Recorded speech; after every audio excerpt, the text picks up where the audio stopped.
இதை கேட்கிற ஒவ்வொருவருக்கும் சொல்லுகிற பரலோக ஆலோசனை, நீ கர்த்தரை கோபப்படுத்தி உன் பிரச்சனை அதிகமாக்காதே. கர்த்தரை பிரியப்படுத்தி அதுல இருந்து வெளியே வா. அதாவது மனுஷன் தள்ளுனா கத்தட்ட போலாம், கத்த தள்ளுனா 40 வருஷம் ஆண்டவர் போராடி பார்க்கிறார் ஜனங்கள்ட்ட. கடைசியில் எப்படி ரிசல்ட் இருக்கு தெரியுமா?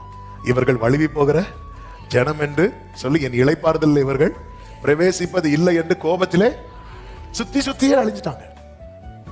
கர்த்தரை என்ன பண்ணிராதனா கோபப்படுத்திராத. அவர் தான் உன்னை பாதுகாத்து அந்த வாக்குத்தத்தத்துக்கு நேர அவர் தான் கொண்டு போகிறார். இந்த பகல் வேளையில் என்னை கேட்டுக்கொண்டிருக்கிற அன்பு சகோதரா சகோதரி, நம்முடைய வார்த்தைகளினாலே, நம்முடைய சிந்தையினாலே, நம்முடைய செயல்களினாலே நம்மை வழிநடத்துகிற தேவனை கோபப்படுத்துகிறோமா? அல்லது கர்த்தர் தருகிற வார்த்தைக்கு நம்முடைய செவியை சாய்த்து அதை நம்முடைய உள்ளத்திலே காத்து நம்முடைய உதட்டிலே நிலைக்க பண்ணி கொண்டிருக்கிறோமா? இல்ல வேற அந்நிய சத்தங்களுக்கு நீங்க இடம் கொடுக்காதுங்க. நம்பிக்கை